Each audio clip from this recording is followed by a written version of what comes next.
Oh, oh, g'day. Welcome back to How to Iron a Shirt. No, not really. Yeah, I've been at home sick for a couple of days, so I'm just being a good husband and ironing my work shirts before I have to go back. I'll tell you what, I'll just finish this one off and we'll get straight to it.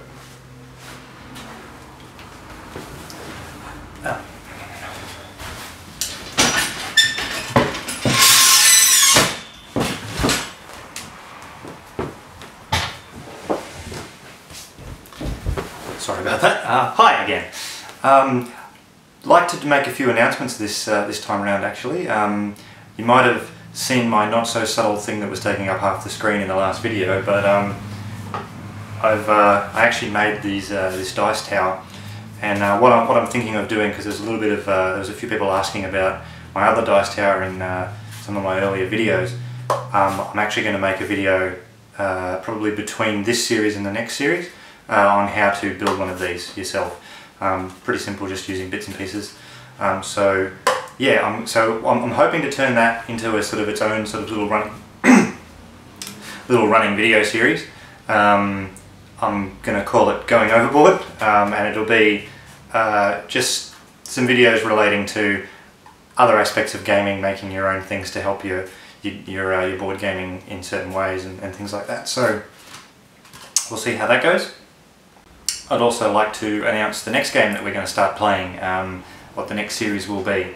I know there's probably still quite a few turns left in our HeroQuest game, but I just sort of like to get the buzz going, and hopefully I can rustle up some new players from all of you who are watching, rather than just from my existing friendship groups through Facebook and things like that. So the next game, I thought about it and I thought, what's a game that would really make me sort of tear my hair out and make me want to probably end it all. So the next game, no, it's not going to be. There's absolutely no way I could do it at this stage. It is going to happen probably sometime down the line. I do want to try and make a video of this, but not this early on. The next game will actually be Scotland Yard. So if anybody, if you're familiar with it at all, it's a deduction game where one person will be playing a criminal who's trying to avoid capture, and the rest of the players will be playing as London police officers, and they'll be hunting down the criminal. So it's an interesting game in that there's a lot of hidden information, and the players who are playing as the police have to use the very limited information that they have to deduct where the player is, or at least narrow down the possibilities of where the player is, and try and, I suppose, form a net and surround and then capture. It's a really interesting game. I think it'll work really well in the video.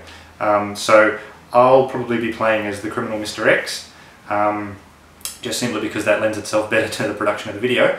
And then I'll be looking for 5 people to play Bobbies. So I'll probably leave it for a little bit, and then I'll announce in a future video of HeroQuest what the criteria will be for joining in the game. So hopefully I can get some of you guys along for the ride, so that'll be good. Now, there was quite a lot of chatter on YouTube after the last video, which you can probably imagine. There was a really good question asked by SPB Tool. He asked, is it actually possible to search a room for traps and secret doors when you're outside of the room, so that, say for example, a certain barbarian could have avoided stepping into a pit trap? The answer is actually no. You cannot actually avoid a trap like that, because you cannot search a room that you are not in. So you can only search once you're already inside the room. So I agree, it's a bit of an underhanded trick. That one is actually something that I haven't altered from the original scenario. That was actually in the core rulebook. So I'm not going to do it again. I agree it's not very fair, but oh, it was a sweet moment when he did that. Anyway, so that's pretty much it for the introduction today. We'll get straight back onto the game. And here's where things were at the end of turn 6. As you remember, not a lot happened with the dwarf and the elf. Neither side could spill any blood up there with the orc. All the real action happened down with Wilhelm and his interaction with the pit trap and the skeletons and the gargoyle. And of course, Barabel's spell was resisted immediately by the skeleton. So not a great turn for the heroes, but we will see how they fare this turn. So as usual, we of course will start with Elroyce. So Elroyce will once again have a swing at the orc with his sword, with 2 combat dice. And he's managed to roll a skull, so we will see how the orc goes defending itself now. Orc's of course defending with 2 combat dice as well. And finally the orc falls. I cannot defend that hit and is destroyed. Having quite easily dispatched the orc, Elroyce has now got his movement ahead of him, so he's going to move and open the door, see what's in the next room. Opening the door, he sees quite a few things. He sees a goblin, a chest. The door here to the south is actually open into the next room, and in this next room he sees a fireplace. There's also a door leading from that room. And the other monster in this room is a Famir. Now Famirs are I suppose a Games Workshop property that didn't really go anywhere in the late 80s. I'll read to you what it says in the rulebook. These one-eyed lizard-like creatures are stronger even than orcs. They are sometimes found leading small bands of orcs and goblins, but are dangerous enough even when encountered singly. So, a little bit stronger than an orc. The other thing that they see in this room, which is not really represented on the board, but this wall here, it looks as if it's actually been dug through with pickaxes, and there was a tunnel leading away to the east, but it has since collapsed. And you can see that they've attempted to move the boulders from this side, but have been unsuccessful. Alright, so Elroyce still has a couple of movement points left. From here, I would suggest that what he's going to do is actually move down into the room in the south, on the far side of the door, so he can only encounter 1 enemy at once if they move to attack him in the next turn, and also leaving room for Lothario, who still has an attack, to come through and have a swing. So he's going to do that now. And now we come to Lothario. So remembering that she still has rock skin cast on her, and she's feeling rather strong and bold, she's going to step in front of the Famir and the Goblin, have a swing at the Famir, and hopefully she can do some damage there. So Dwarves attack with 2 combat dice as well, so we'll have a shot at the Famir now. And unfortunately her miss goes wide and misses completely. So, unfortunately not in the best position at the moment, but we'll see if her rock skin holds out for her.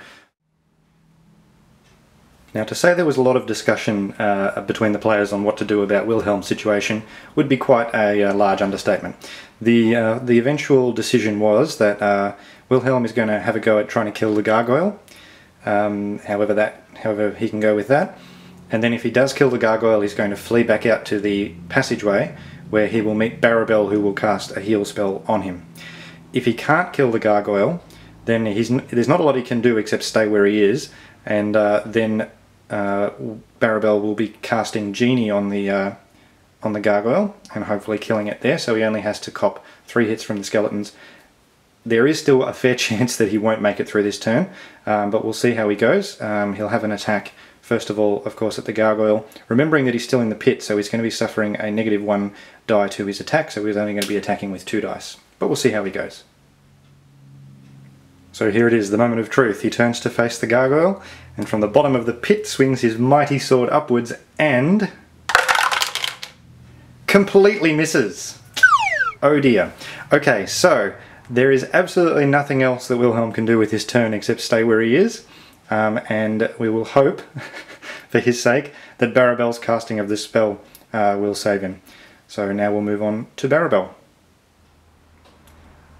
So Barabel hears the blood-curdling screams of his comrade from the bottom of the pit, and he turns his tail and runs back towards him to offer assistance, remembering that he can of course only move 7 squares, so he can't actually get into direct line of sight with Wilhelm in order to be able to cast a heal spell on him, which would be really good at this particular moment.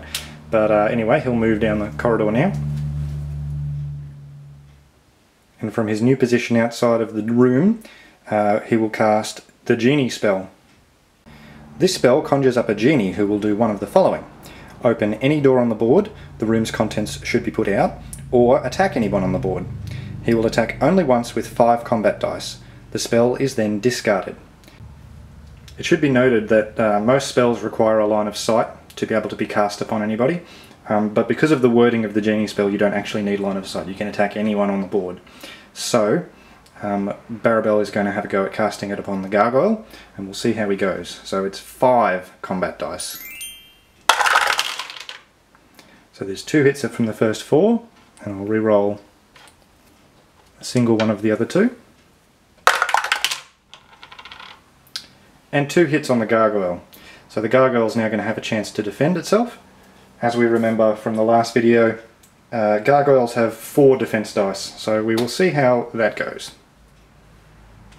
Alright, so the gargoyle is going to attempt to defend itself, remembering that every monster in this game only has 1 body point, so all they need is for it to roll 1 or less black shields to be able to kill it. So we will see how they go with that. 4 defense dice. And the gargoyle is killed by Barabel's mighty spell and falls to the ground. So a fantastic turn for the heroes there, at least partially. They managed to drop the largest enemy on the board. That brings the end to the heroes' turns, so now it'll be my turn. Seeing as we're down on this end of the board, we might as well do this first.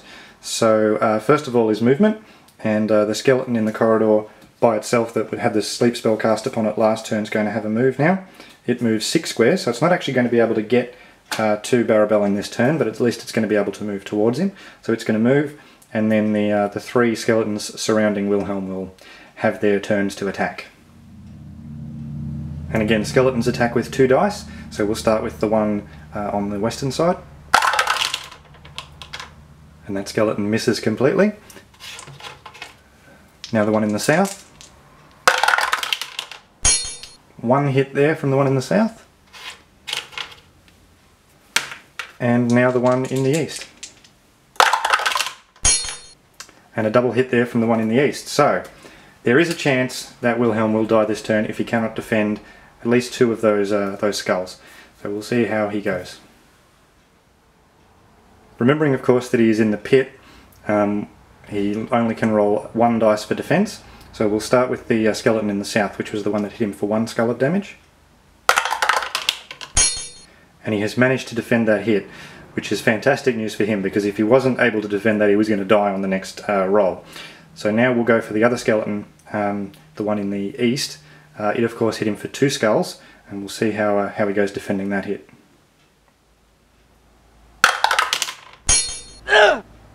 And I cannot believe the luck of this barbarian. Alright, so he has managed to defend 1 of the skulls of that hit as well, meaning he only takes 1 damage this turn, leaving him on 1 remaining body point. So well done there to that man. Alright, I can't believe the luck of that barbarian. Alright, so we'll now move on to the goblin in the Famir's turn. I don't see any reason as to why they wouldn't just attack the dwarf that's standing in front of them. Remembering, of course, the dwarf has 4 defense dice now because of the stone skin. So we'll start with the goblin, and goblins attack with 2 dice. And a double hit there from the goblin, and then we'll try with the Famir. Famir attack with 3 dice. And a single hit there from the Famir. Alright, so now Lothario is going to have a chance to defend herself. Alright, so 4 dice against the goblin's hit first, remembering it rolled 2 skulls. And there's 2 white shields there, so she's managed to defend that hit. And now the Famir's hit.